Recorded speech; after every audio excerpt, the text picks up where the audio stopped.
Ako ang tagapagmana ng pinakamayamang tao sa mundo.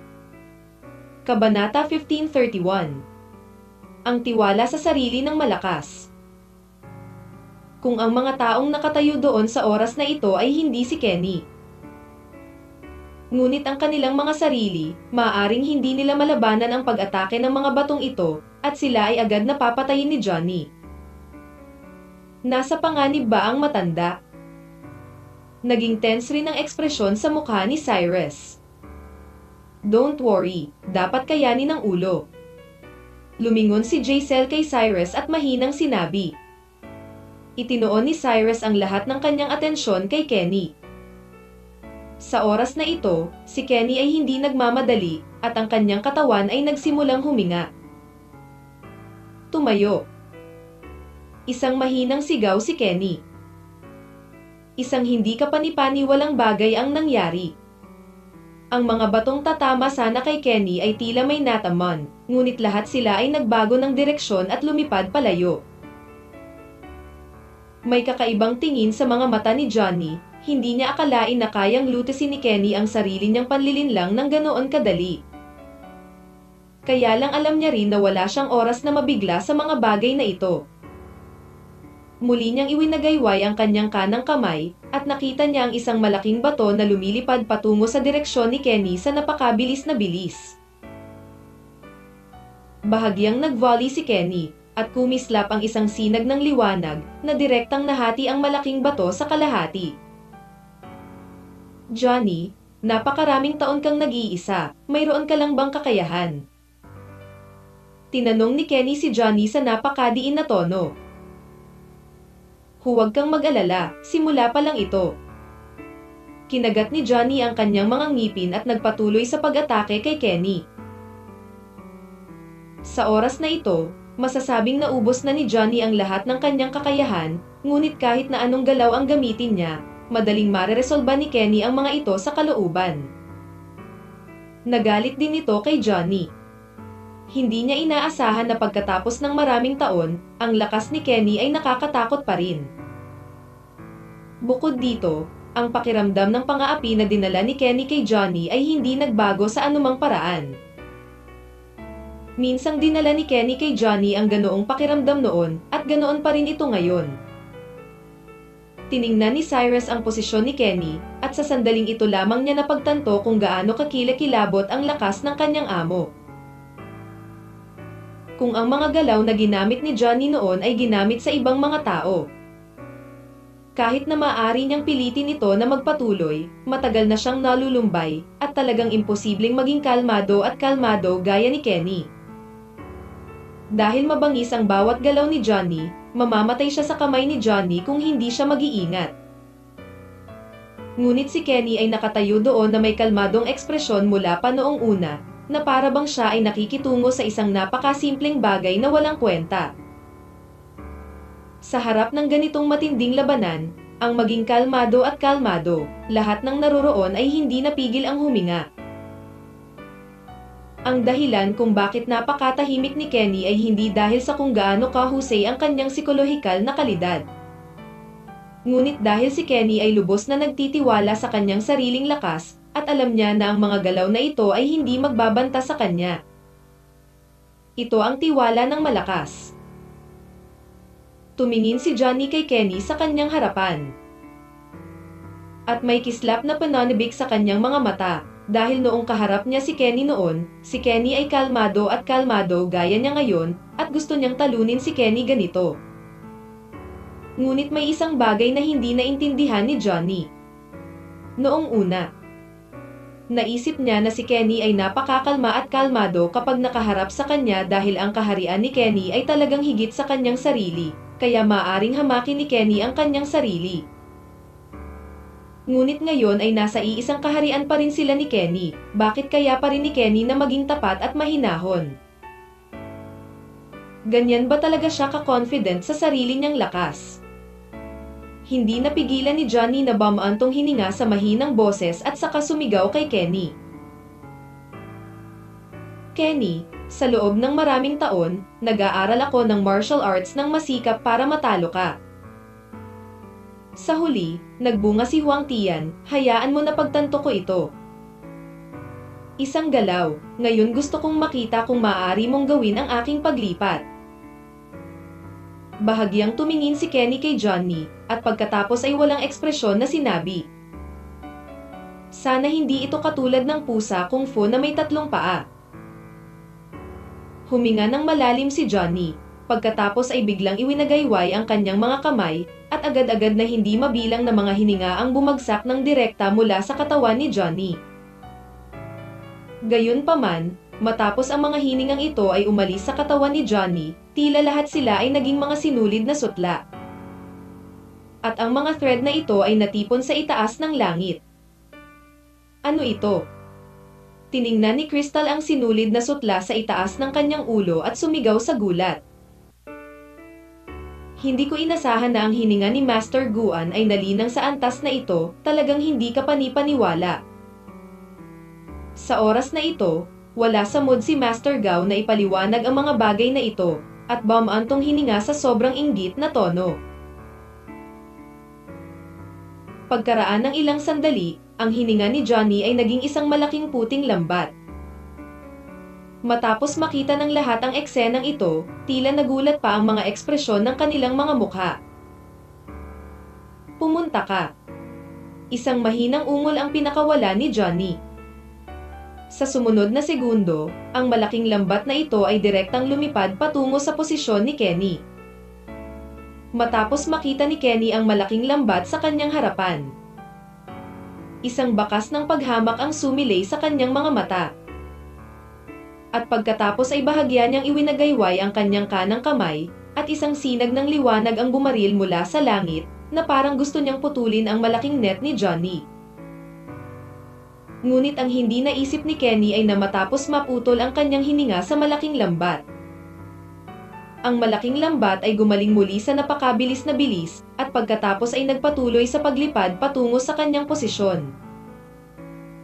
Iyan ay uri ng kawili-wili. Hindi mapigilan ni Kenny ang mapangiti. Dapat mong malaman na ang puting lambat sa oras na ito ay pinalapot ng hininga sa katawan ni Johnny. Kaya kahit na maputol ni Kenny ang lambat, agad na mapupuno ni Johnny ang puwang ng kanyang hininga, na gumagawa din ng malaking network na ito. Imposibleng sirain sa lahat. At ang lugar ng malaking lambat na ito ay napakalaki.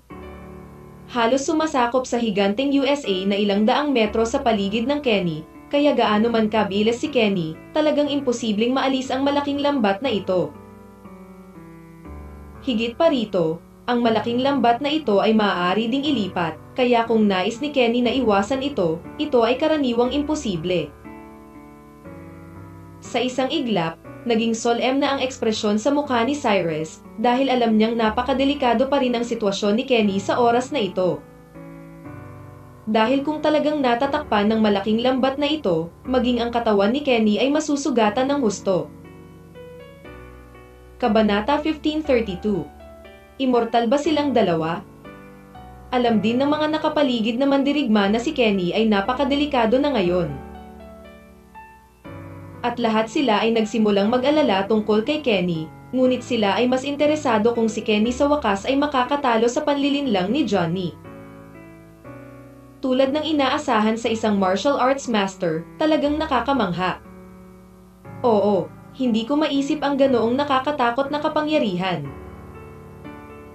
Kung nakatayo ako sa harap ng 2 taong ito sa oras na ito, pinatay na ako ng iba. Sa oras na ito, hindi napigilan ng ilang mandirigma ang buntong hininga sa mahinang boses. Sina Crystal, Cassandra, Michael, Sobol at iba pa ay nagulat at hindi nakaimik sa oras na ito. Dahil bago iyon, ang kanilang pag-unawa sa mga mandirigma ay ang mga pisikal na katangian lamang ng mga mandirigma ay bahagyang mas malakas kaysa sa mga ordinaryong tao. At ang mga makapangyarihang mandirigma ay madaling makitungo sa 12 ng mga ordinaryong tao na may lakas ng isang tao. Mga tao, ngunit tungkol doon. Ngunit ang eksena sa oras na ito ay medyo nakakagulat. Hindi sila makapaniwalang totoo ang lahat. Pakiramdam nila ay nanaginip sila ngayon. Sa kabilang banda, si Carlo ay nakatayo sa parehong lugar na may mga ngiping nagngangalit. Sa oras na ito, napagtanto niya kung gaano kakilakilabot ang pagitan nila ni Cyrus. Gayunpaman, sa oras na ito, ang malaking lambat ni Johnny ay ganap na tumakip sa katawan ni Kenny. Ang ekspresyon sa mukha ni Cyrus ay tila mas solemna. Tumanggap. Sigaw ni Johnny. Sa isang iglap, ang malaking puting lambat ay nagsimulang lumiit ng marahas na para bang gusto nitong sakalin si Kenny hanggang sa mamatay. Matapos makita ni Johnny ang eksenang ito, sumilay ang kislap ng pagmamalaki sa kanyang mga mata at huminga siya ng mahina. Kenny, akala ko masisira mo ang aking panlilinlang, ngunit hindi ko inaasahan na kahit na ikaw ay hindi makakabasag nito, ikaw talaga. Sobrang disappointed ako. Paano mo malalaman na hindi ko kayang basagin ito? Walang pakialam na sumagot si Kenny kay Johnny. Naglakas loob ka pa ring magsalita ng baliw sa oras na ito. Isang bakas ng pangaalipusta ang sumilay sa mga mata ni Johnny. Pahinga. Ngunit sa sandaling ito, biglang sumigaw si Kenny. Kaagad pagkatapos, isang napakalakas na hininga ang bumuga mula sa katawan ni Kenny.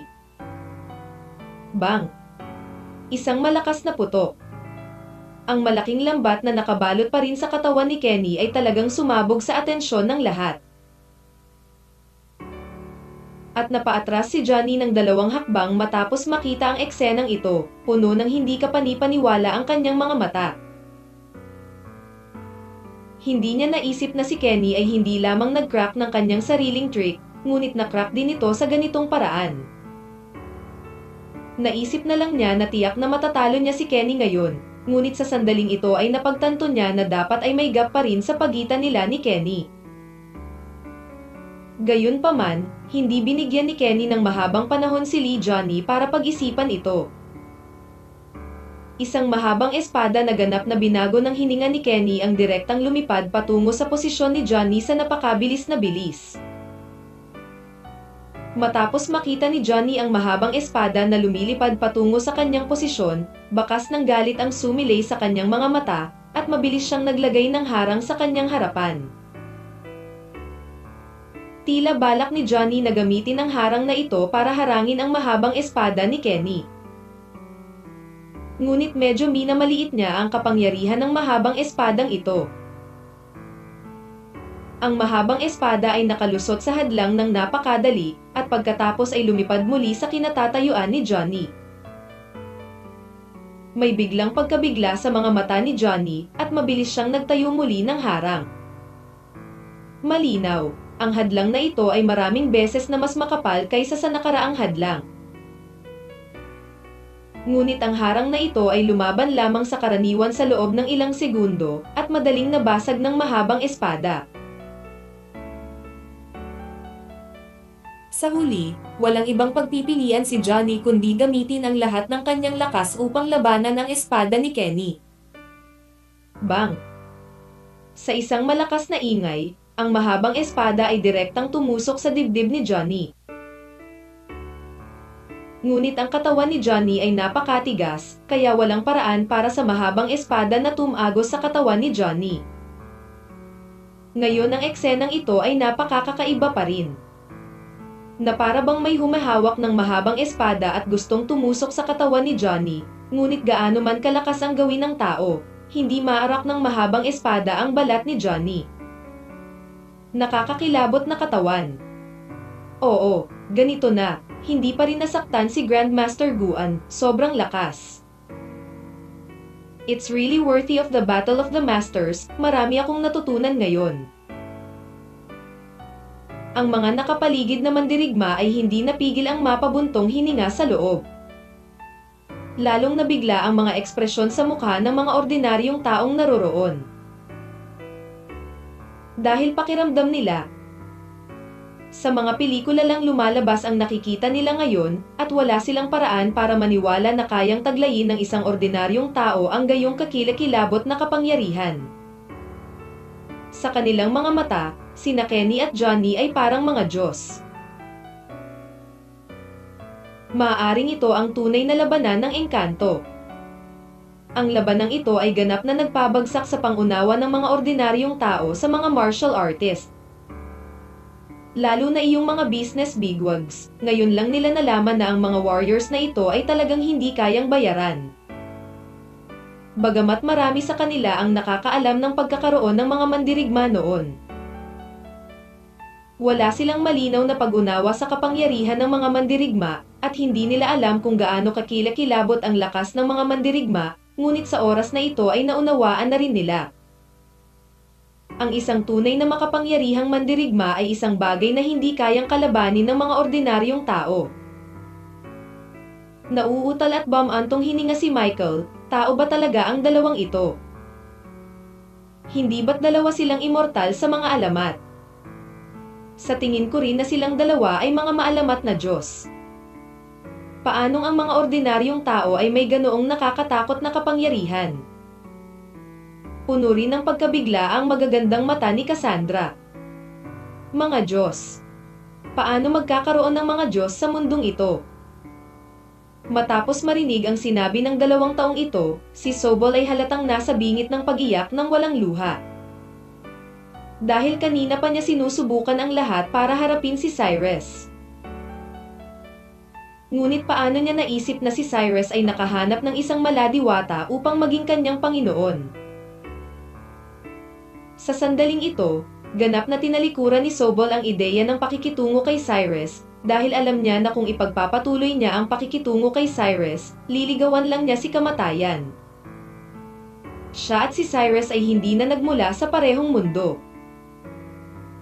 At si Cyrus ay walang oras na pakialaman ang mga bagay na ito, dahil inilagay niya ang lahat ng kanyang atensyon kina Kenny at Johnny. Alam ni Cyrus na ang espadang ito ang susi sa labanan. Kabanata 1533. Okay lang na ipagsapalaran ang iyong buhay. Laking gulat din ni Johnny nang humarap sa espada ni Kenny, dahil hindi naisip ni Johnny na ang lakas ni Kenny ay nakakatakot pa rin kahit na matapos ang maraming taon. Nang matalo si Johnny kay Kenny, hindi pa rin siya kumbinsido. Kung tutuusin, ang kaharian ni Johnny noong panahong iyon ay mas mababa kaysa kay Kenny, ngunit ngayon ay pareho na ang kaharian ng dalawa. Ngunit nalaman ni Johnny na tila hindi siya maging Kenny, kalaban. Sa oras na ito, ang mahabang espada sa harap ni Johnny ay tila may lakas ng pagsira sa langit at pagsira sa lupa. Kung ang nasa harap ni Kenny ay hindi si Johnny kundi isang ordinaryong martial arts master, tinatayang ito napakakapangyarihan ng tao ngayon. Maaaring namatay ito sa mga kamay ni Kenny. Tumingin si Cyrus kina Kenny at Johnny, at natural na nabigla ang kanyang puso, dahil hindi niya akalain na ang lakas ni Kenny ay magiging sobrang nakakatakot. At ang mga ekspresyon sa mukha ng mga mandirigmang naroroon ay napakasolemn na rin sa panahong ito. Dahil alam nilang lahat sa kanilang mga puso na ang espadang ito ay mahalaga pa rin sa labanan ngayon. Kenny. Inaamin ko na talagang nakakatakot ang iyong lakas, ngunit ngayon ay dumating ako na may determinasyong mamatay, kaya kahit ipagsapalaran ko ang aking buhay, hinding-hindi ako magpapatalo sa iyo. Gayunpaman, sa sandaling ito, biglang sumigaw si Johnny. Anong problema mo? Tumingin si Kenny kay Johnny sa kanyang harapan at walang magawa. Hanggat kaya kitang talunin, kahit mamatay ako, worth it. Walang ekspresyong tugon ni Johnny, at pagkatapos ay nagpatuloy. Sa loob ng maraming taon, palagi kang naging pinakamalaking buhol sa akin. Kung matatalo kita, mamamatay ako ng walang pagsisisi. Tumingin si Kenny kay Johnny sa kanyang harapan. Isang bakas ng kawalan ng kakayahan ang sumilay sa kanyang mga mata.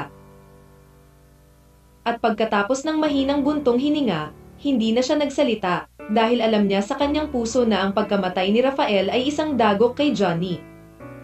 Masyadong nakakatakot. Kung tutuusin, si Johnny lang ang umaasa kay Rafael noon. Si Rafael ang suporta para mabuhay si Johnny, pero ngayon ay patay na si Rafael, kaya natural na nawala si Johnny ng motibasyon na magpatuloy sa buhay. Natural na alam din ni Johnny na maaring hindi talaga namatay si Rafael sa mga kamay ni Cyrus. Ngunit hindi ito napakahalaga kay Johnny, dahil kahit sino pa ang pumatay kay Rafael, ang bagay na ito ay may malaking kinalaman kay Cyrus. Simple lang, naramdaman ni Johnny na lahat ng nangyari kamakailan ay dahil kay Cyrus, kaya gusto ni Johnny na makipag-ayos kay Cyrus. Kung talagang matatalo ni Johnny si Kenny ngayon, maaari siyang ituring na patay ng walang pagsisisi. Pahinga. Sa sandaling ito, biglang umungal si Johnny. Ang mahabang espada na tatagos sa katawan ni Johnny ay agad na lumipad palabas. Matapos makita ang eksenang ito, lahat ay nagpakita ng gulat na mga ekspresyon, at ang kanilang mga mata ay hindi maisip maliban sa hindi maisip. Dahil hindi nila inaasahan na si Johnny, na pumasok sa isang desperado na sitwasyon, ay magkakaroon ng ganoong nakakatakot na kapangyarihang panlaban sa oras na ito. Noong una, inakala nila na ang labanan ngayon ay natapos na ng ganito, ngunit sinira ni Johnny ang pag-atake ng espadang ito. Pagkatapos nito, tila nagdagdag ito ng kaunting suspense sa labanan ngayon. Parang marangal din ang ekspresyon ng mukha ni Cyrus, dahil malinaw sa kanyang puso na kasisimula pa lang ng labanan.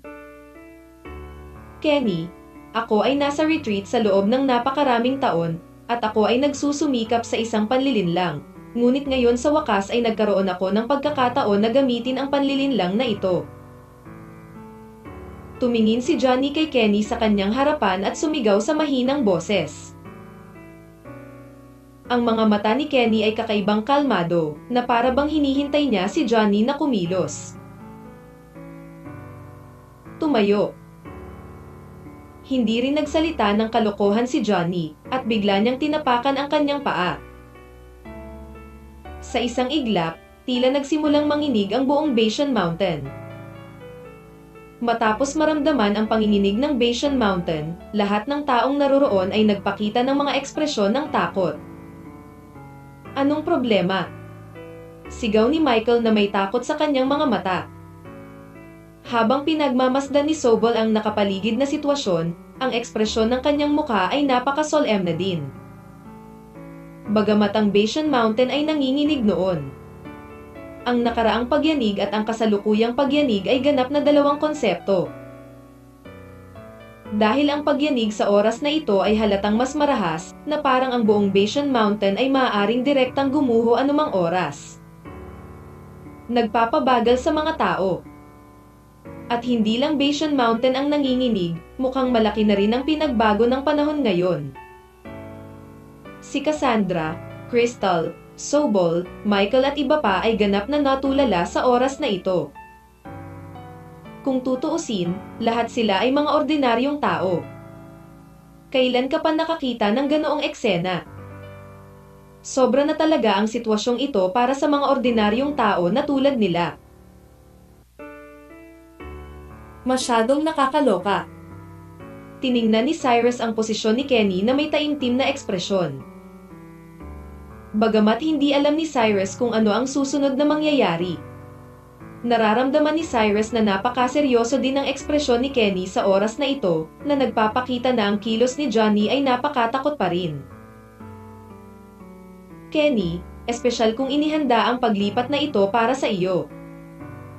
Dati, nag-aalala ako kung magkakaroon ba ako ng pagkakataong gamitin ang hakbang na ito, ngunit hindi ko inaasahan na hindi mo ako binaygo, at talagang hinayaan akong gamitin ito. Ito daya. Tumingin si Johnny sa kinatatayuan ni Cyrus at sumigaw, pagkatapos ay bigla niyang ikinaway ang kanyang kanang kamay. Boom! Biglang nagkaroon ng malakas na ingay sa pagitan ng langit at lupa. Sa isang iglap, nanginginig ang lupa na parang mas matindi.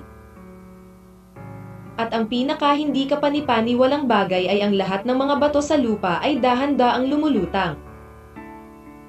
Matapos makita ng lahat ang eksenang ito, hindi lamang gulat ang mga ekspresyon ng kanilang mga mukha kundi pati na rin ang pagkagulat.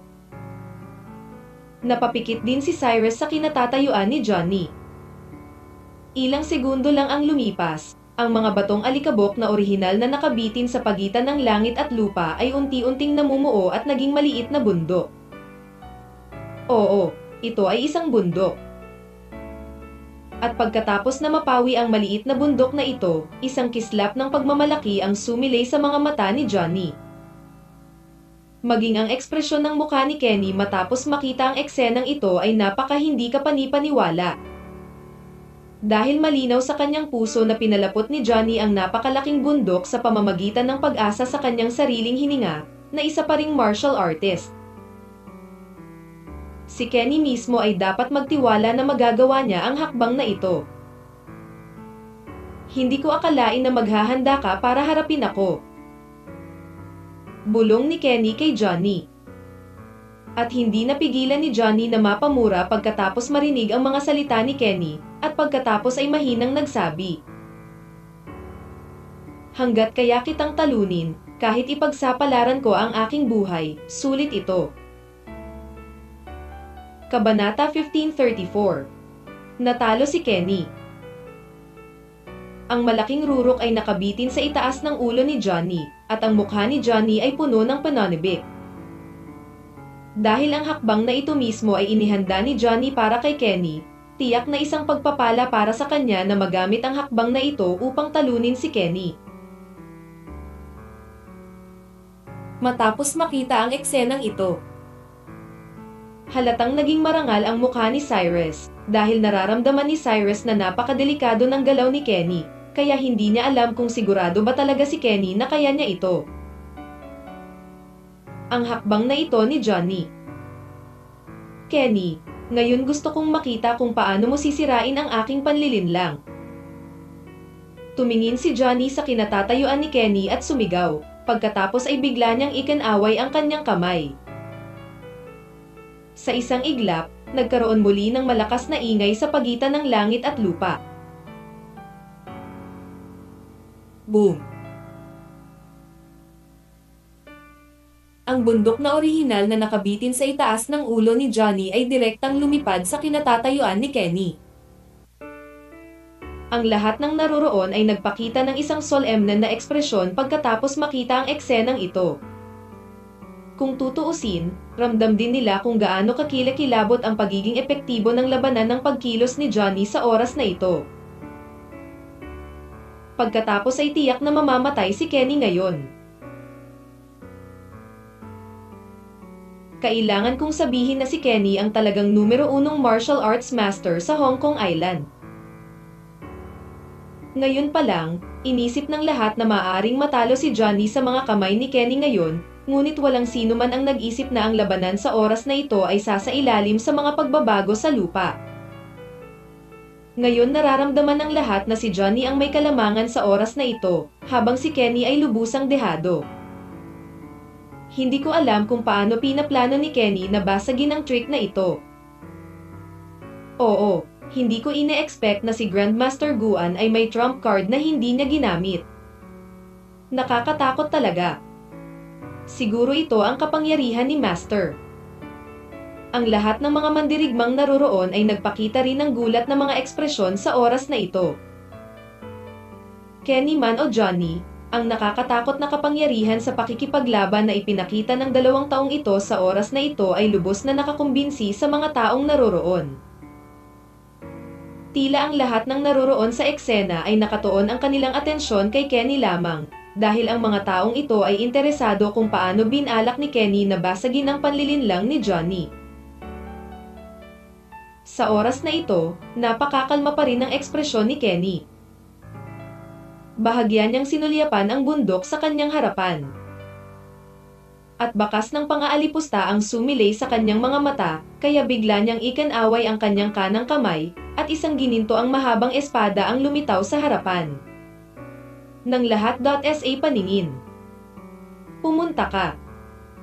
Isang mahinang ungol ang pinakawala ni Kenny, at sa isang iglap, ang mahabang espada ay lumipad patungo sa bundok sa harap ni Kenny. Nagpakita si Johnny ng bakas ng pang-aalipusta sa kanyang mga mata matapos makita ang mahabang espada na ito, at mahinang nagsabi, "Kenny, hindi ka magiging walang muwang na isipin na ang iyong espada ay maaaring talunin ang aking kilos. Matatalo mo man itong lansihin mo, kailangan mong subukan ito para malaman mo." Malumanay na sagot ni Kenny. Boom! Sa sumunod na segundo, nagkaroon muli ng malakas na ingay sa pagitan ng langit at lupa. Ang mahabang espada ni Kenny ay malakas na bumangga sa tuktok ng bundok ni Johnny. Matapos ang marahas na pagyanig, nalaman ng lahat na ang espada ni Kenny ay tila walang epekto sa bundok ni Johnny, at ang bundok ay talagang lumipad patungo sa posisyon ni Kenny. Sa ilang sandali, ang mga ekspresyon sa mukha ng lahat ay nagsimulang magbago. Maging ang mga mata ni Cyrus ay puno ng pag-aalala sa oras na ito, dahil alam ng lahat na ang sitwasyon ni Kenny sa oras na ito ay lubhang mapanganib pa rin.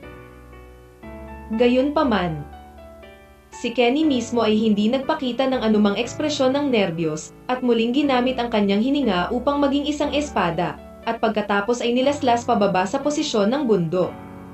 Boom! Isa pang putok. Ngunit tila hindi pa rin napigilan ng walang magawang espada ni Kenny ang bundok na tumatakip sa langit at araw. "Kenny, siguradong matatalo ka ngayon." Matapos makita ni Johnny ang eksenang ito, ang ekspresyon sa kanyang mukha ay tila mas nasasabi.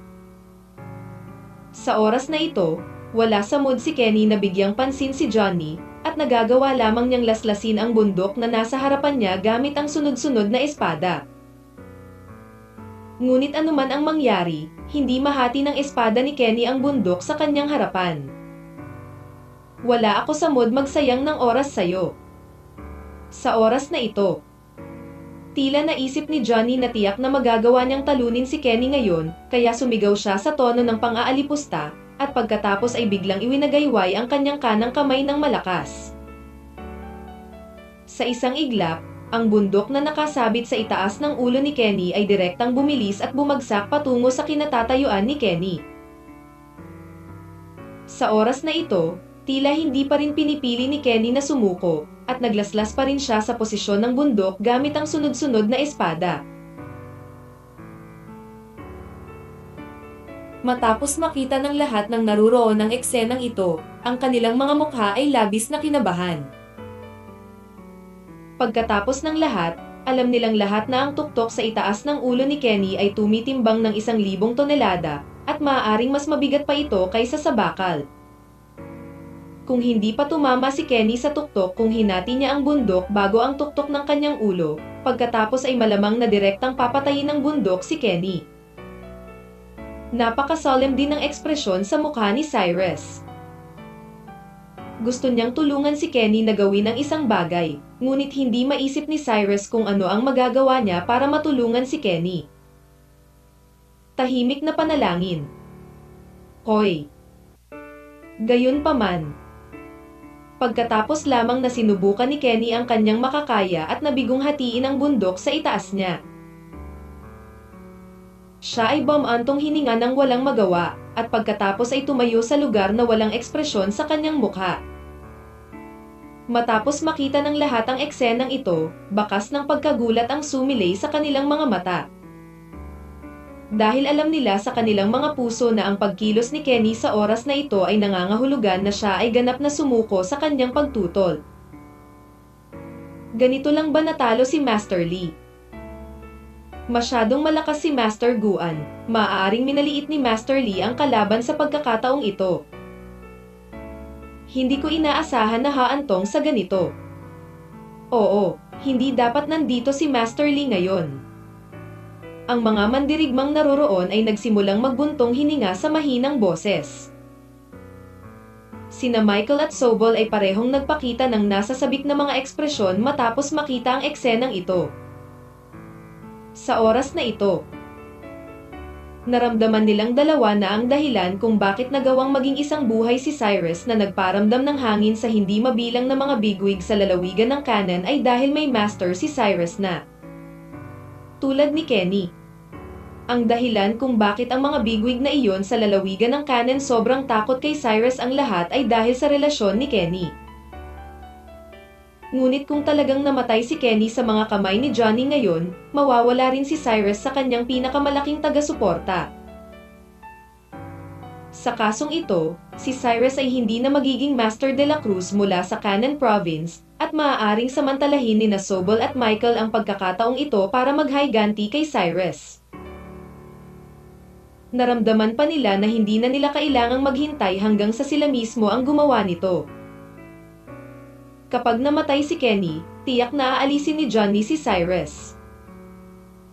Kaya sina Michael at Sobol ang ilang taong naroroon na umaasa na matatalo si Kenny kay Johnny. Kabanata 1535. Suntok na nagbabanta sa buhay. Kenny, inaamin ko na ikaw ang pinakamakapangyarihang kaaway na nakita ko sa buong buhay ko. Noon, pagkatapos kong mawala sa iyo, hindi ko na nalampasan ang hadlang na ito sa aking puso, ngunit ngayon ay maaari na kitang talunin, kaya kahit mamatay ako, gagawin ko ito ay maituturing na kamatayan na walang pagsisisi. Sigaw ni Johnny kay Kenny sa napakakalmang tono.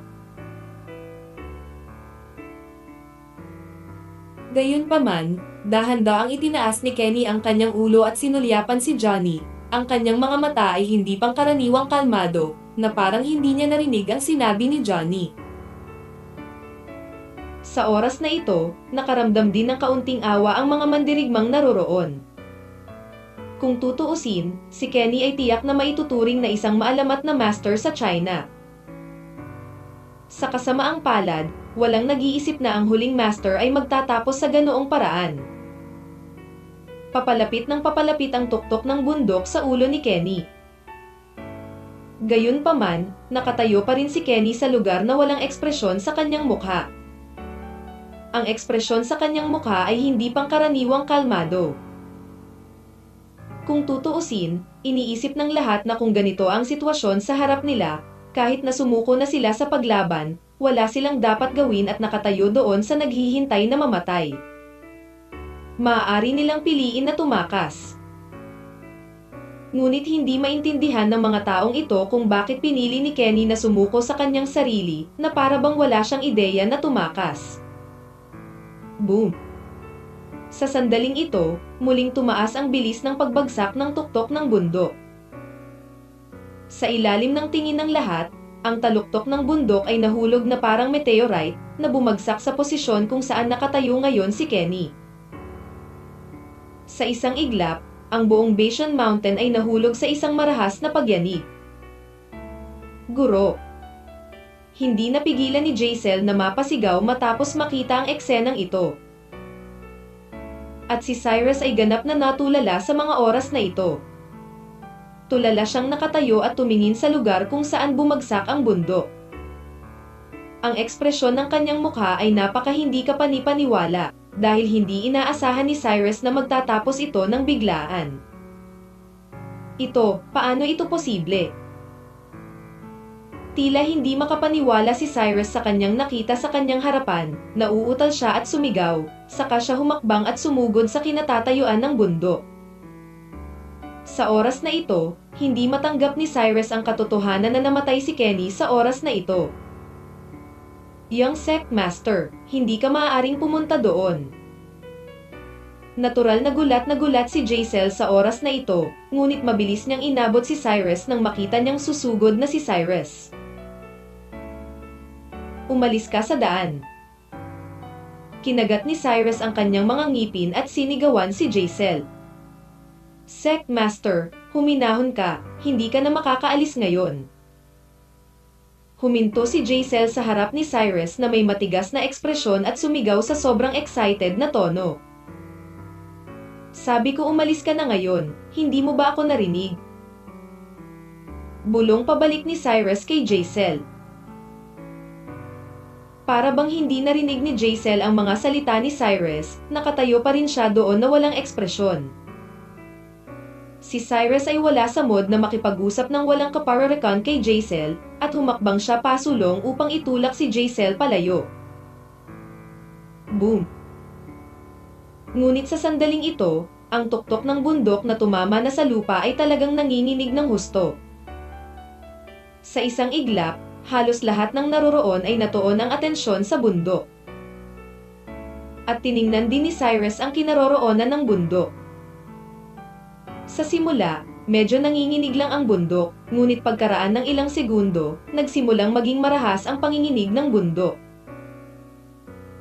Nagulat din si Johnny matapos makita ang eksenang ito, dahil malabo niyang naramdaman na tila hindi pa patay si Kenny sa oras na ito. Bang! Tiyak na, sa susunod na segundo, ang bundok ay direktang sumabog. Hindi mabilang na mga bato ang lumipad sa lahat ng direksyon.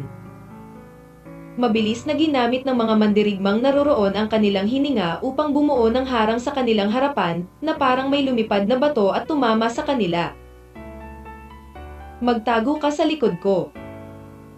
Si Master Gao, na nasa harap ni Michael, Sobol at ng iba pa, ay nagpakawalan ng mahinang ungol at pagkatapos ay bumuo ng harang sa kanyang harapan. Mabilis na tumugon sina Michael, Cassandra, Crystal at iba pa, at direktang nagtago sa likod ni Master Gao.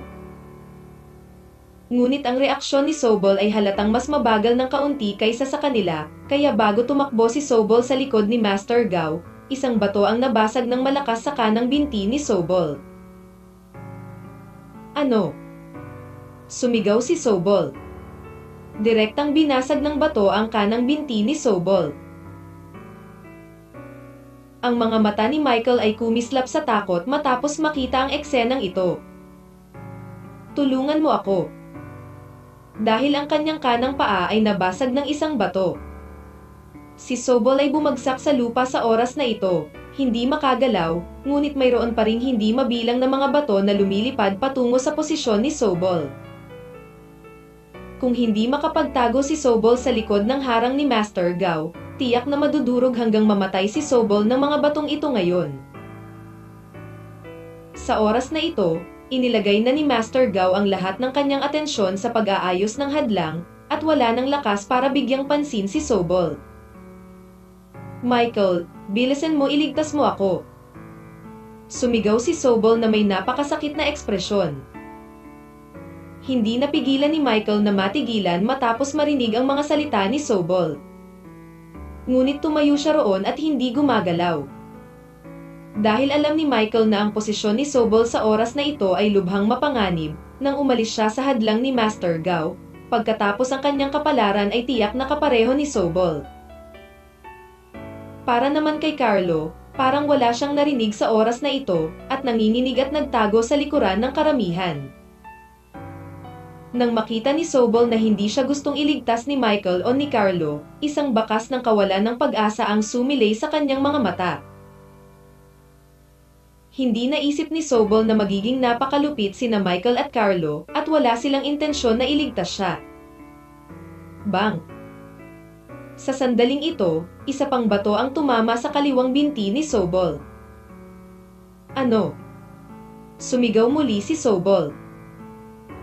Nag-alinlangan si Crystal sa loob ng 2 segundong tinitingnan ang posisyon ni Sobol. At sa wakas ay piniling magmadaling lumabas ng harang, at pagkatapos ay pilit na kinaladkad si Sobol sa likod ng harang na inayos ni Master Gao. Maaaring hindi naisip ni Sobol na sa ganoong delikadong yugto, si Crystal ang nagligtas sa kanya. Bing bong, salamat! Sinabi ni Sobol kay Crystal sa mahinang boses. At bahagyang sinulyapan ni Crystal si Sobol, at hindi na nagsalita pa. Sa kabilang banda, tila mas matindi ang panginginig ng bundok. Hindi mabilang na mga bato ang lumipad sa ibabaw ng bundok. Kung hindi dahil sa ang mga mandirigmang ito ay naglagay na ng mga hadlang, hindi ko alam kung gaano karaming mga inosenteng tao. Mamatay na sana dito. Boom! Sa sandaling ito, nagkaroon ng malakas na ingay. Ang mga taluktok ng bundok ay naging hindi mabilang na mga bato at lumipad sa lahat ng direksyon. Itinoon ng lahat ng naruroon ang kanilang atensyon sa lokasyon kung saan sumabog ang bundok.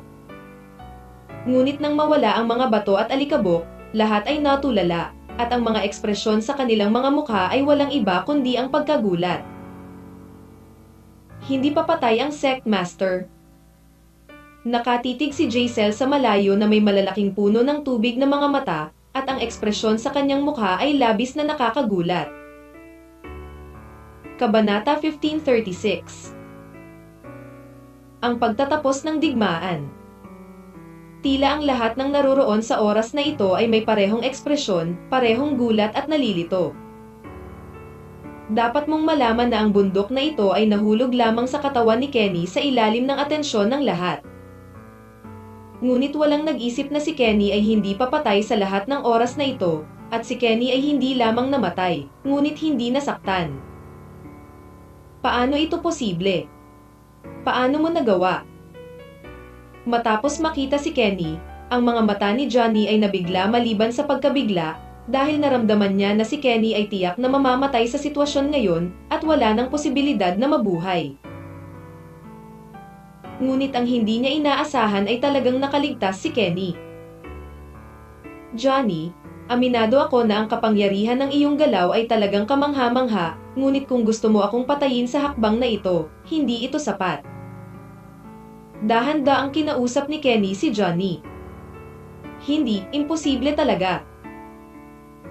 Si Johnny ay tila walang paraan upang tanggapin na ang kanyang huling panlilinlang ay nalutas ng napakadali ni Kenny, kaya sa oras na ito ang mga mata ni Johnny ay puno ng hindi kapanipaniwala. Walang imposible sa mundong ito. Tumingin si Kenny kay Johnny at bahagyang tumugon, at pagkatapos ay dumiretso sa kinatatayuan ni Johnny. Sa oras na ito, napakabilis pa rin ni Kenny, at nasa harap na niya si Johnny sa isang kisap mata. Mukhang nabigla pa si Johnny kanina, kaya kahit na sumugod si Kenny sa kanyang harapan, wala pa ring reaksyon si Johnny. Sunduin mo ako. Isang mahinang ungol ang pinakawala ni Kenny, at pagkatapos ay biglang sumuntok. Sa sandaling ito, ang suntok ni Kenny ay dumiretso sa dibdib ni Johnny na parang kanyan.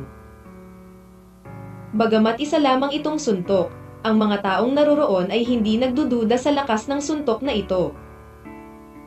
Kung tutuusin, alam nilang lahat na ang labanan ay umabot na sa huling yugto. Kenny man o Johnny, wala sa kanila ang pagpapareserba, ang bawat galaw ay ginagawa ng buong lakas. Biglang inangat ni Johnny ang kanyang ulo at sinulyapan si Kenny sa kanyang harapan. Nang mag-react siya, ang kamao ni Kenny ay lumapit kay Johnny. Halos instinctively, itinaas ni Johnny ang kanyang mga kamay para harangin ang kanyang dibdib, na para bang haharangin niya ang suntok ni Kenny. Ngunit ang lakas ng suntok ni Kenny ay masyadong nakakatakot, at ang reaksyon ni Johnny ay medyo mabagal, kaya imposibleng harangin ni Johnny ang suntok ni Kenny. Boom! Isang malakas na putok. Ang suntok ni Kenny ay tumama sa dibdib ni Johnny. PFFT. Nagluwa si Johnny ng isang subo ng dugo. Dapat mong malaman na si Johnny ay isang tunay na martial arts master. Ngunit ang suntok ni Kenny ay maaaring direktang samuka ng dugo ni Johnny, na sapat na upang patunayan kung gaano kakilakilabot ang kapangyarihan ng suntok na ito. Gayunpaman, si Kenny ay hindi huminto matapos ang suntok, at agad na muling sumuntok. Muling tumama ang suntok na ito sa dibdib ni Johnny. Lumipad ang katawan ni Johnny sa isang iglap, dumausdos sa hangin sa layong halos 10 metro, at pagkatapos ay bumagsak sa bundok. Binasag ng katawan ni Johnny ang isang malaking malalim na hukay sa tuktok ng bundok. Sa ilang sandali, ang lahat ay nahulog sa malalim na pagkabigla matapos makita ang eksenang ito. Dahil alam nilang lahat na pagkatapos ng suntok na ito, tapos na ang laban ngayon.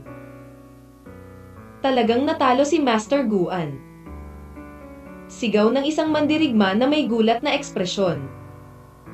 Oo, Hindi ko inaasahan na matatalo pa rin si Master Guan sa kamay ni Master Li pagkatapos ng maraming taon. Nauutal na sagot ng isa pang mandirigma ng Hong Kong Island. Sa oras na ito, ang lahat ng mga mandirigma na naroroon ay hindi alam kung paano ilarawan ang kanilang mga damdamin. At si Cyrus ay nakatayo roon at nagpakawalan ng mahabang buntong hininga. Kung tutuusin, ang pinakakinabahala ni Cyrus ay ang kaligtasan ni Kenny. Sa mga oras na ito, si Johnny ay ganito na. Tinatayang wala ng paraan para ipagpatuloy ang laban. Ang nakalawit na puso ay tuluyan ng bumagsak sa lupa sa oras na ito.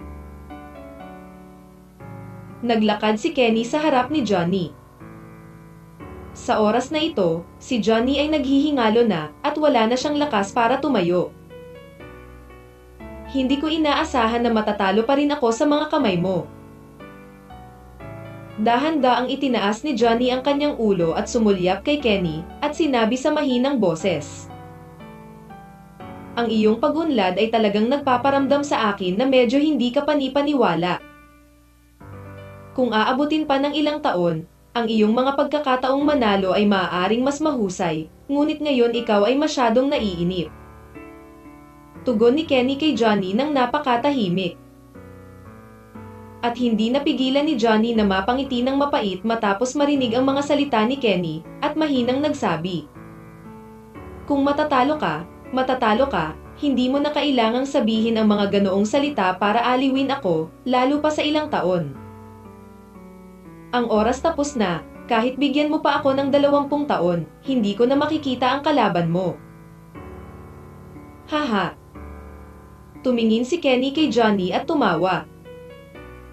Patayin mo na lang ako.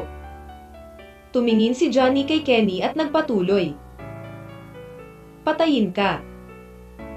Hindi napigilan ni Kenny na matigilan nang marinig niya ang mga salita ni Johnny, pagkatapos ay marahang umiling at mahinahong sinabi. Wala kang mga hinaing sa akin, wala akong dahilan para patayin ka. Wala ka bang balak na patayin ako? Gulat na tanong ni Johnny. Walang magandang maidudulot sa akin ang pagpatay sa iyo. Tumingin si Kenny kay Johnny at umiling muli, pagkatapos ay nagpatuloy.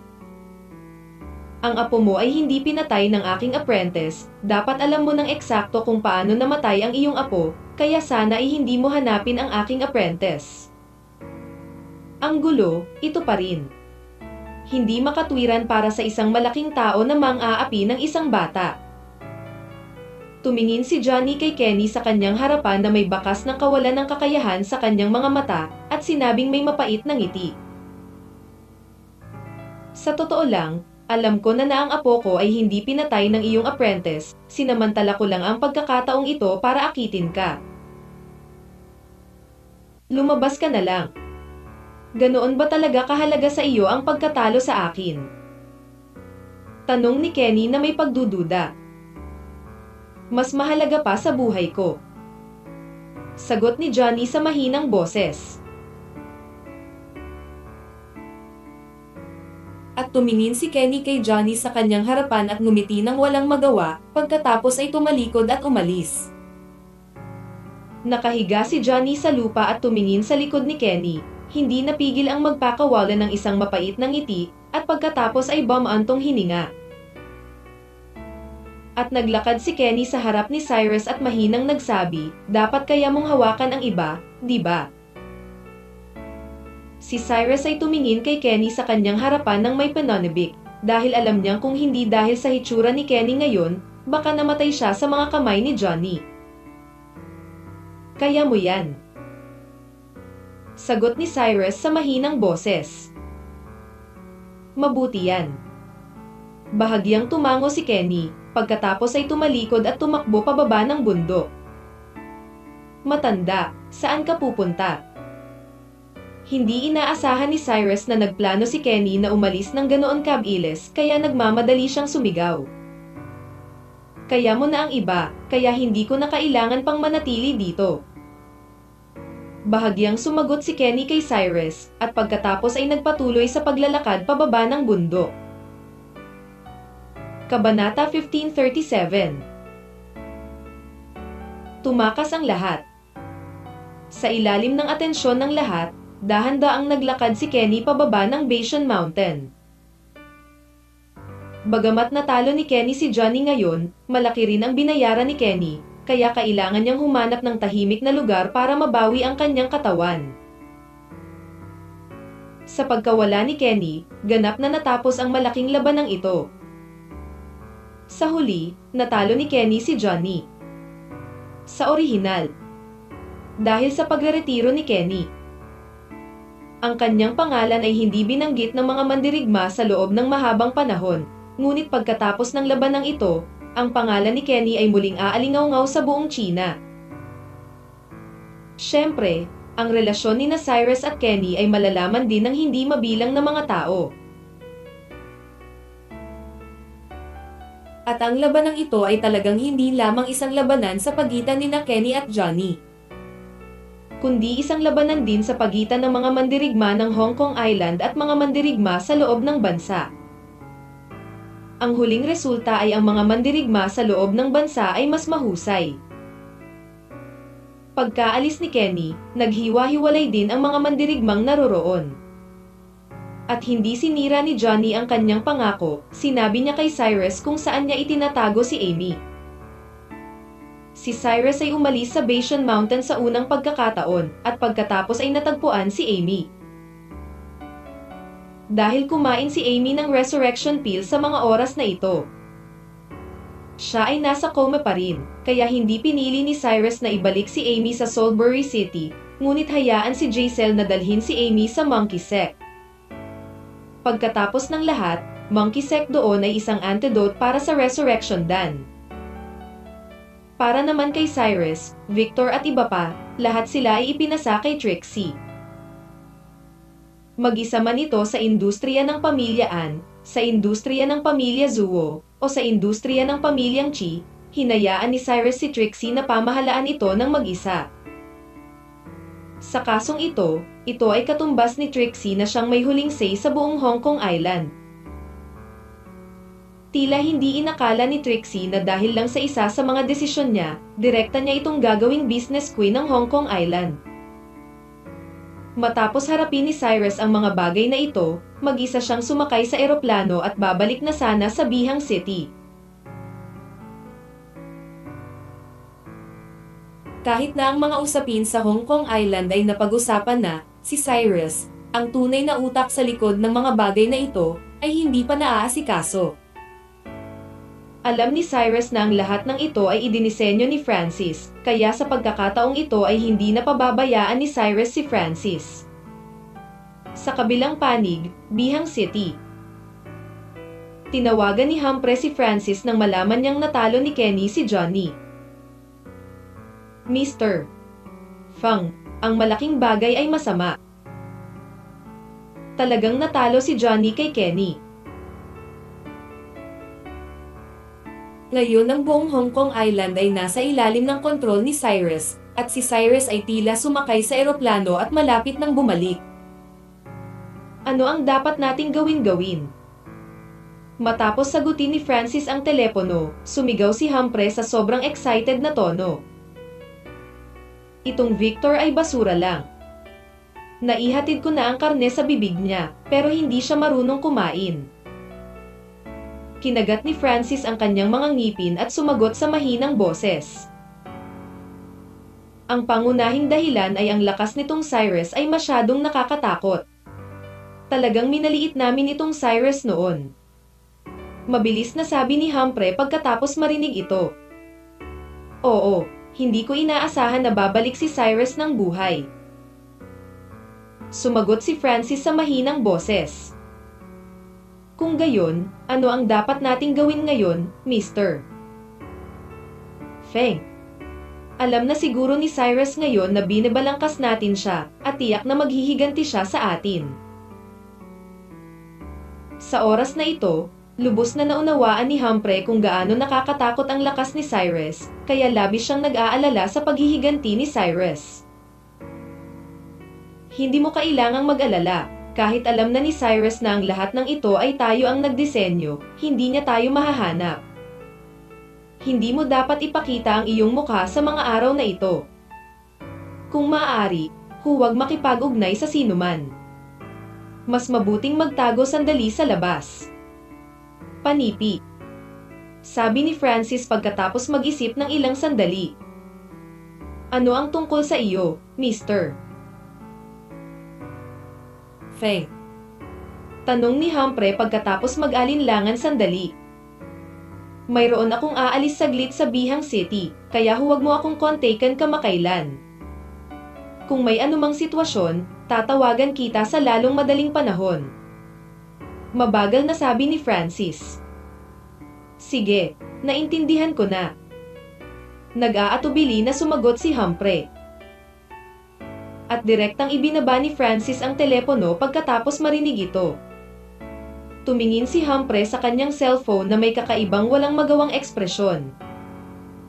Alam na alam niya na maaaring walang magawa si Francis sa oras na ito, kung hindi niya pipiliin na lumabas para maiwasan ang limelight. Pagkatapos ng lahat, ang nangyari kay Cyrus ay talagang hindi inaasahan.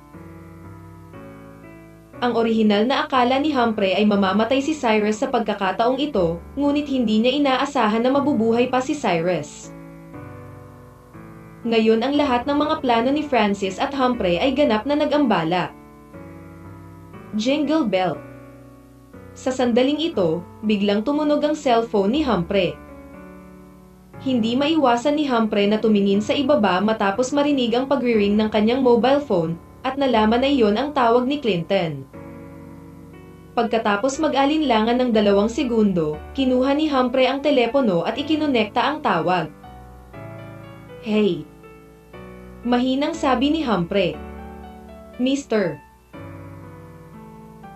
Feng, ang malaking bagay ay masama, talagang natalo ni Kenny si Johnny, si Cyrus ay maaaring bumalik.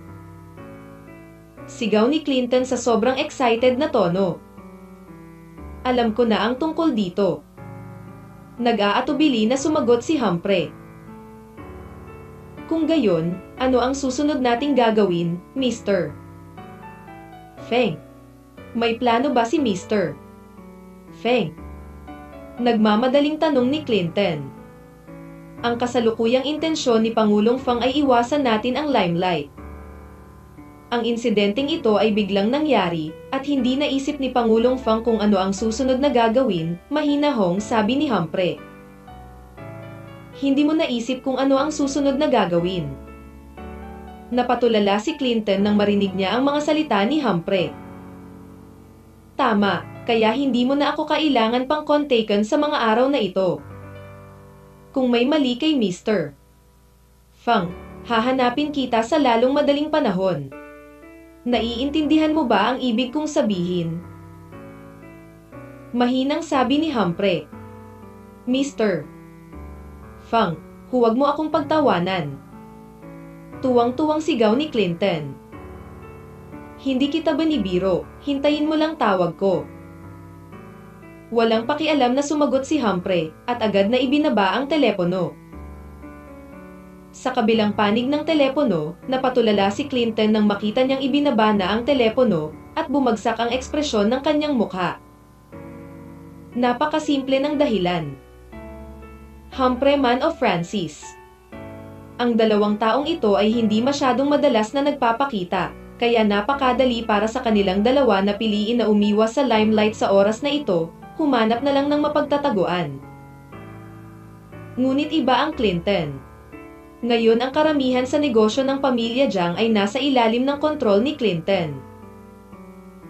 Kapag pinili ni Clinton na umalis sa Bihang City, ang pamilya Jiang ay lubhang maaapektuhan.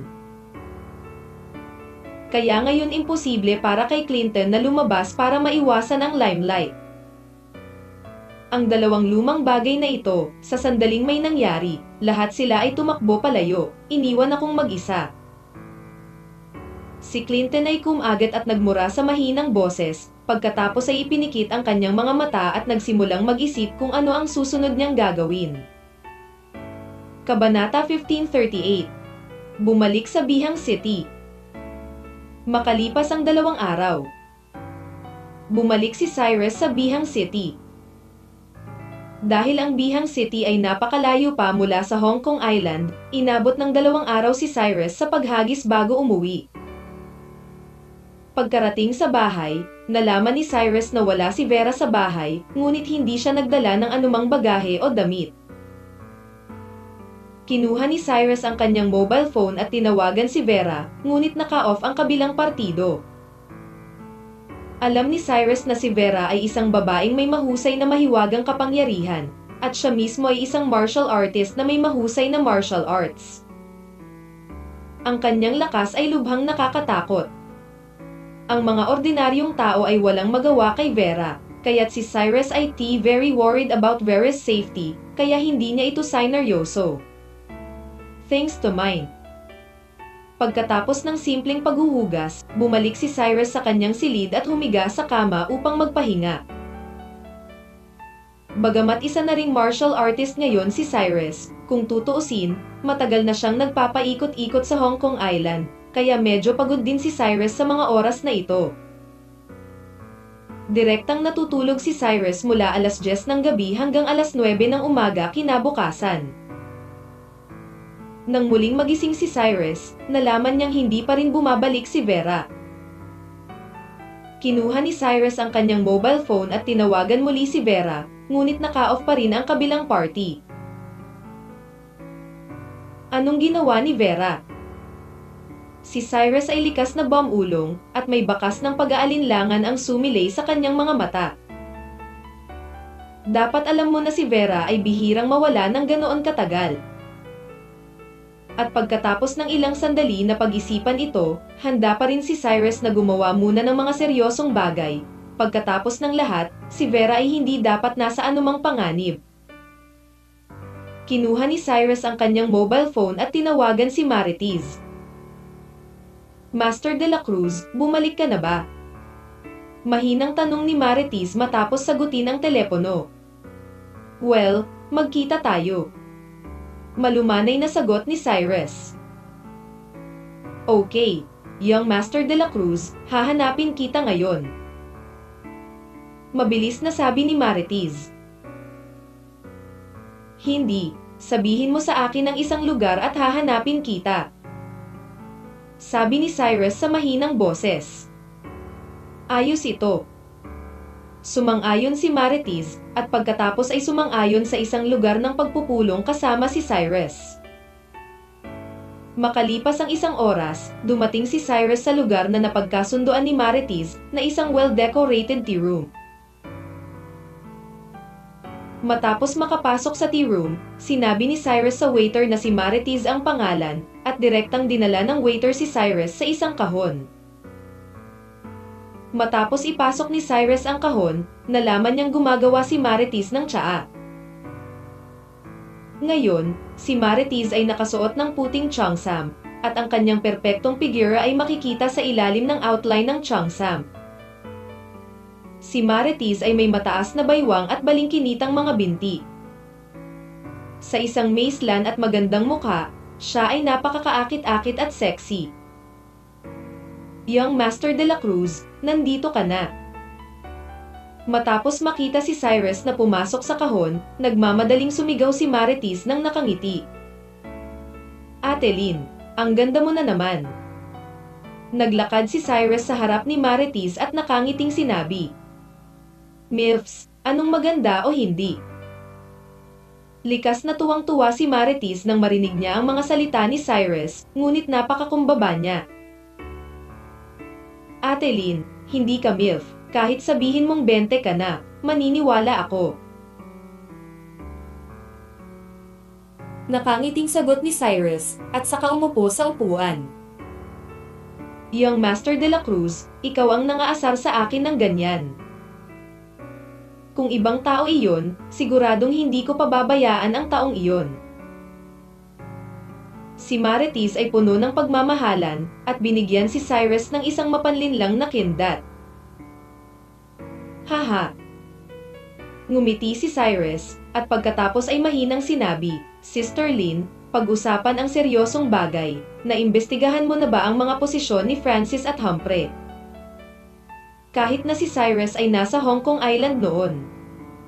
Ngunit alam din ni Cyrus na si Francis ang may kasalanan ng mga bagay na ito, kaya hiniling ni Cyrus kay Marites na imbestigahan ang mga partikular na lokasyon ng Francis at Humphrey.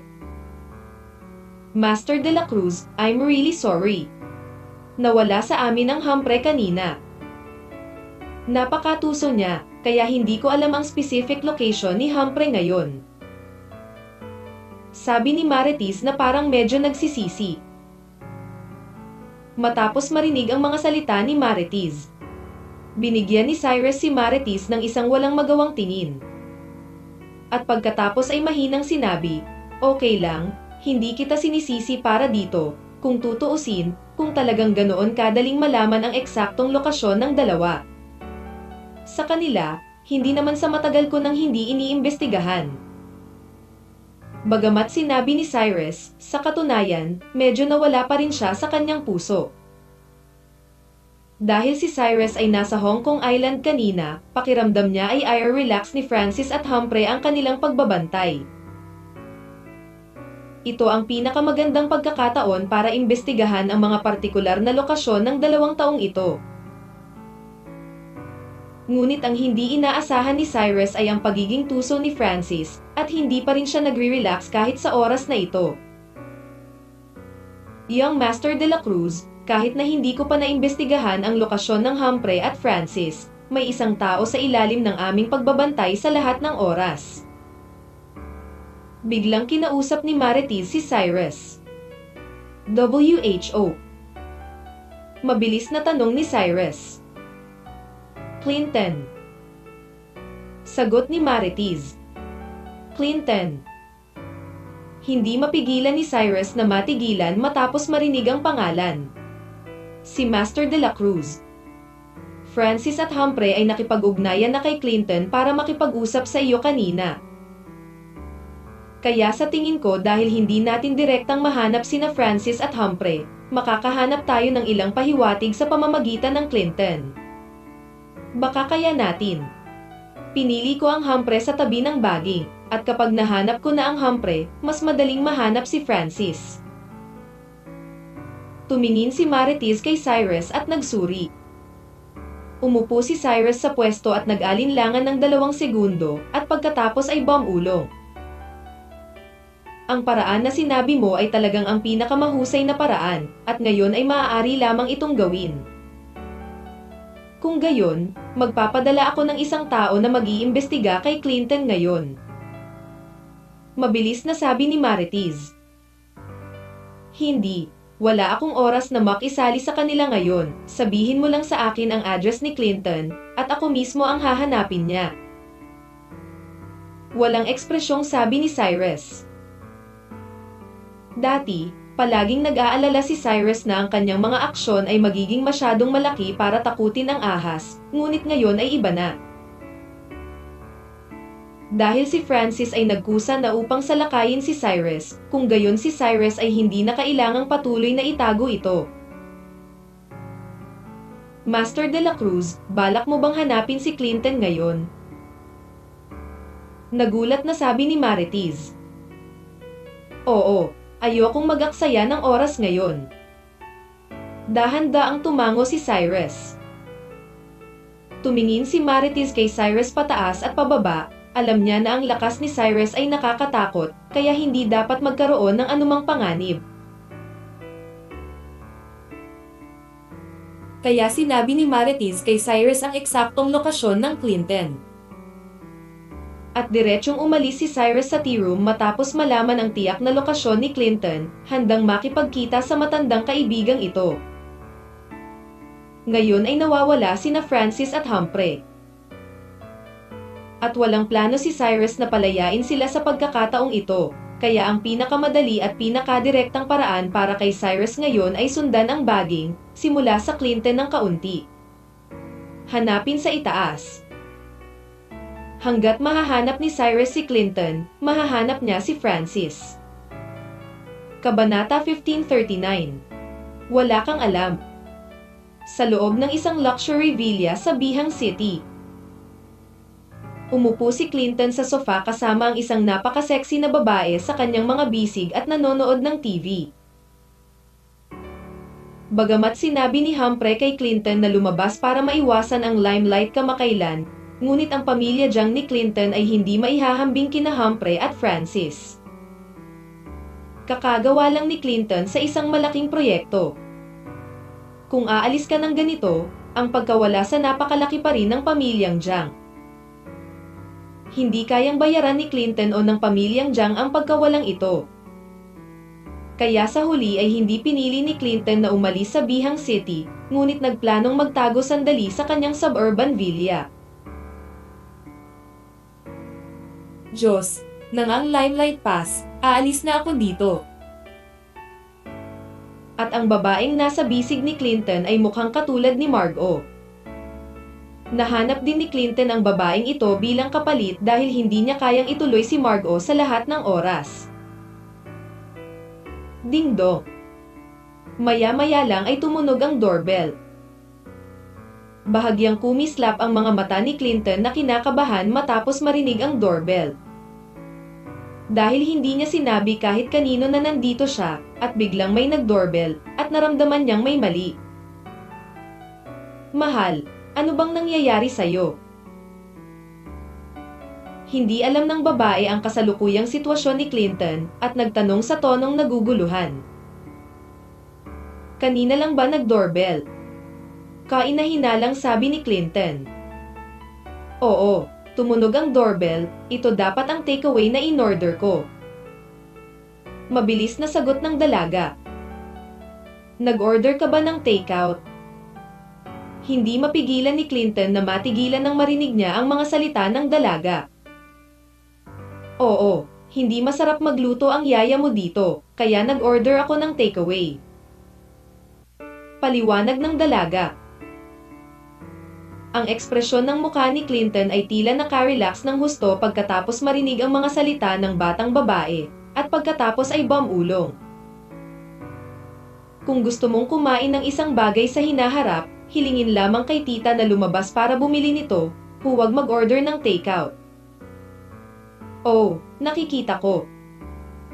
Bagamat hindi alam ng dalaga kung bakit ginawa ito ni Clinton, wala siyang masyadong sinabi. Tumakbo siya at hinubad ang kanyang sapatos at lumapit sa pinto.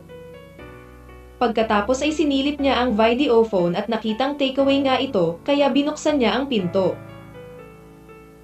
Ngunit binuksan lang ng dalaga ang lock ng pinto, at sinipa ang pinto mula sa labas. Ano? Ang batang babae ay likas na tumili.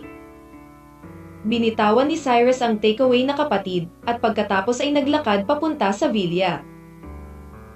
Sa pagkakataong ito, tulala ang delivery boy, ibinato niya ang mga galaw sa kanyang kamay at saka tumalikod at tumakbo palayo. Sino ka? Sigaw ng dalaga kay Cyrus sa sobrang excitement. Bahagyang tumingin si Cyrus sa babae, hindi nagsalita, at dir-diretsyong naglakad papunta kay Clinton. Si Clinton, na nakaupo sa sofa, ay ganap na natulala, at nanginginig na tumingin kay Cyrus sa kanyang harapan. Clinton, matagal nang hindi nagkita. Umupo si Cyrus sa tabi ni Clinton habang nagsasalita. At hindi alam ni Clinton kung paano ilarawan ang kanyang mood sa oras na ito. Kung tutuusin, hindi niya inaasahan na darating si Cyrus sa pintuan ng ganoon kabilis. Ikaw, anong ginagawa mo? Cyrus, pinapayuhan kita na huwag kang magulo, sinasabi ko sa'yo.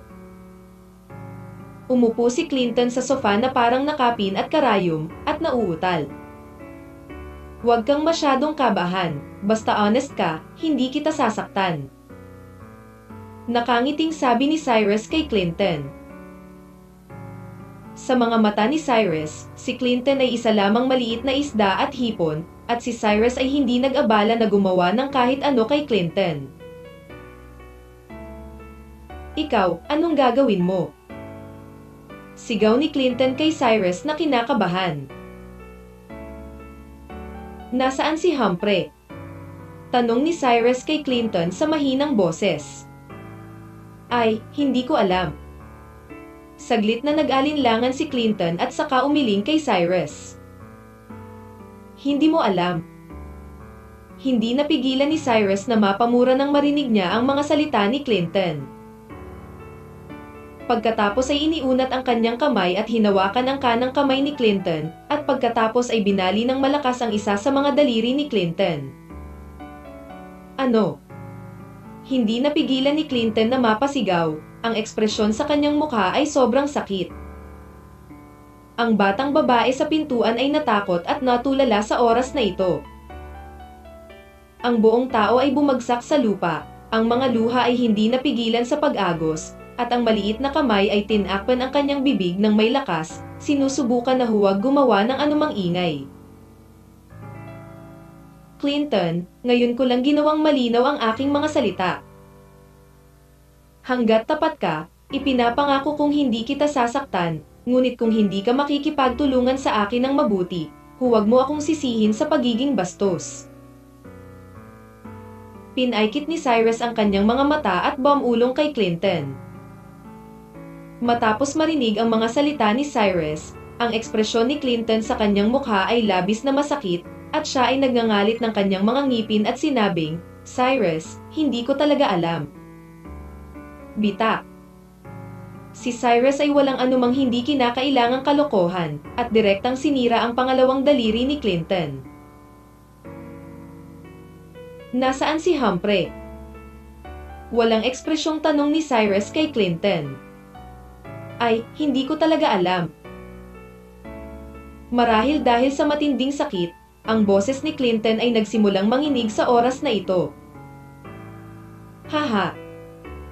Hindi mapigilan ni Cyrus na mapamura nang marinig niya ang mga salita ni Clinton, at pagkatapos ay walang ekspresyong sinabi. Hindi ko inaasahan na ganoon kakalakas. Pagkasabi nito, biglang gumamit ng puwersa si Cyrus at direktang nabali ang ikatlong daliri ni Clinton. Ano? Sa pagkakataong ito ay tila mas malupit pa ang mga sigaw ni Clinton. Nasaan si Humphrey? Ang boses ni Cyrus ay parang demonyo sa tenga ni Clinton. Nakikiusap ako, hindi ko talaga alam kung nasaan si Humphrey. Tinawagan ko si Humphrey kahapon, at sinabi sa akin ni Humphrey na lumabas ako at magtago sandali, at lalabas siya at magtatago, kaya ako. Ngayon hindi ko talaga alam kung nasaan si Humphrey, pakiusap ko, hayaan mo lang ako. Sigaw ni Clinton kay Cyrus na may sobrang sakit na ekspresyon. Hindi nag-react si Cyrus matapos marinig ang mga salita ni Clinton, ngunit binalak nitong baliin ang pang-apat na daliri ni Clinton. Cyrus, hindi ko talaga alam kung nasaan si Humphrey. Kahit patayin mo ako ngayon, hindi ko alam. Kung hindi ka naniniwala sa akin, maaari mong gamitin ang cellphone ko para tawagan si Humphrey ngayon. Nagmamadaling sinigawan ni Clinton si Cyrus. At dahan-daang itinigil ni Cyrus ang kanyang mga aksyon matapos marinig ang mga salita ni Clinton, pagkatapos ay tumingin kay Clinton at blanko na nagtanong, wala ka ba talagang alam? Kuya, kung alam ko sana sinabi ko na sayo bakit ako maghahirap dito. Hinawakan ni Clinton ang kanyang kanang kamay at sinigawan si Cyrus na may napakasakit na ekspresyon. Dahil wala kang alam, papatayin na lang kita para mabawasan ang paghihirap mo. Mahinang sabi ni Cyrus. Napatulala si Clinton nang marinig niya ang mga salita ni Cyrus, dahil hindi niya inaasahan na ganoon kalupit si Cyrus at plano niyang patayin ang kanyang sarili ng direktang. Kabanata 1540. Ang kinaroroonan ni Humphrey. Tahanan ni Clinton. Pagkatapos magsalita ni Cyrus, direktang hinawakan niya ang leeg ni Clinton gamit ang kanyang kanang kamay. Cyrus. Si Clinton ay likas na gustong magsalita, ngunit ang lakas ni Cyrus ay napakalakas, na agad na nagparamdam sa kanya ng pagkahilo. Maaaring ito ang unang pagkakataon na naranasan ni Clinton ang pakiramdam ng kamatayan. Nagsimula siyang magpumiglas ng galit, at ang ekspresyon sa kanyang mukha ay labis ding masakit. Ngunit tila ayaw palayain ni Cyrus si Clinton. Nararamdaman ni Clinton na si Cyrus sa oras na ito ay maaaring talagang balak magpakamatay. Cyrus, hindi ko alam kung nasaan si Humphrey ngayon, pero may paraan ako para mahanap mo siya. Halos maubos ni Clinton ang lahat ng kanyang lakas at paulit-ulit na sinabi ito kay Cyrus. Si Cyrus ay nagpakita ng isang nasisiyahang ngiti matapos marinig ang mga salita ni Clinton, at pagkatapos ay dahan-daang binitawan ang kanyang kanang kamay. Ubo-ubo. Matapos pakawalan si Clinton ni Cyrus, bumagsak siya sa lupa at umubo ng marahas. At tumingin si Cyrus kay Clinton at hindi nagsalita. Sa katunayan, ayaw talagang patayin ni Cyrus si Clinton. Umaasa lang siya na masasabi ni Clinton ang totoo sa ganitong paraan. Sa sitwasyon ngayon, hindi sinabi ni Clinton na alam niya ang partikular na lokasyon ni Humphrey, at sinabi nito na maaaring wala talagang alam si Clinton. Sabi mo may paraan ka para mahanap si Humphrey ngayon lang, di ba? Tanong ni Cyrus kay Clinton sa mahinang boses. Oo, may paraan ako. Hindi na nang ahas si Clinton na makipaglaro kay Cyrus, kaya tapat na lang siyang sumagot. Sabihin mo sa akin, ano ang maaari kong gawin? Malumanay na sagot ni Cyrus. Tama, kadalasan ay walang espesyal na libangan si Humphrey. Mahilig lang siyang makipaglaro sa mga babae, at dapat siya ang tipo ng dalagang may pamilya. Kakabit lang niya sa isang dalaga kanina. At silang dalawa ay hindi magkakilala, kalahating taon na ang nakalipas. Ngunit mahal na mahal ni Humphrey ang dalagang ito at binanggit niya ang babaeng ito sa akin ng higit sa isang beses. Kaya sa palagay ko, kahit nagtatago si Humphrey ngayon, tiyak na makakahanap ng pagkakataong makilala ang dalagang ito. Kaya Cyrus, kung gusto mong hanapin si Humphrey, ang pinakamadaling paraan ay hanapin muna ang babaeng ito. Bulong ni Clinton kay Cyrus. May ganoon pa ring libangan si Humphrey. Hindi napigilan ni Cyrus ang pagngisi, at pagkatapos ay mahinang nagtanong, ano ang pangalan ng babaeng ito na sinabi mo? Lou Belbay. Nagmamadaling sumagot si Clinton, at pagkatapos ay nagpatuloy. Ang Lou Belbay na ito ay ang guro ng No. 3 middle school sa Bihang City. Maaari mo itong imbestigahan sa pamamagitan ng anumang imbestigasyon. Hanggat magsimula ka sa Lubel na ito, ginagarantiya ko na gagawin mo mahanap ko si Humphrey. Alam ni Cyrus na hindi nagsisinungaling si Clinton sa oras na ito, kaya dahan-dahan siyang tumayo, at saka walang ekspresyon na sinabi kay Clinton. Sana totoo ang sinabi mo, mananatili ka rito mula ngayon. Kailan ko mahahanap si Humphrey at kailan ka aalis dito? Kapag nalaman kong nagsinungaling ka sa akin o gusto mong tumakas ng palihim, ipapaalam ko sa iyo kung ano ang totoong buhay na mas mabuti kaysa kamatayan. Hindi ako nagsinungaling sa iyo.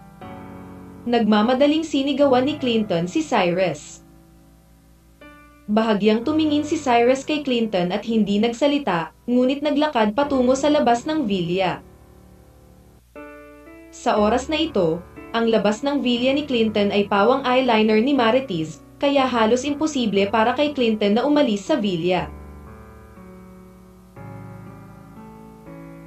Pagkaalis ni Cyrus sa villa, direktang tinawagan niya si Marites at hiniling kay Marites na imbestigahan ang may bahay ni Humphrey, si Lubel. Napakataas pa rin ang kahusayan sa trabaho ni Marites. Wala pang 2 oras, ipinadala niya ang lahat ng impormasyon tungkol kay Lubel sa mailbox ni Cyrus. Nang makauwi si Cyrus, binuksan niya ang mailbox at saglit na sinulyapan ang sitwasyon ni Lubel. Ang hindi naisip ni Cyrus ay si Lubel ay hindi isang simpleng babae. Maraming magkasintahan sa paligid. Hindi lang si Humphrey, kundi pati na rin ang kanyang mga kapitbahay at kasamahan at ang kanyang pinuno ay pawang may kaugnayan sa Lubel na ito. Kaya lang, Pinutol ni Lubel ang pakikipag-ugnayan sa iba pagkatapos niyang makasama si Humphrey.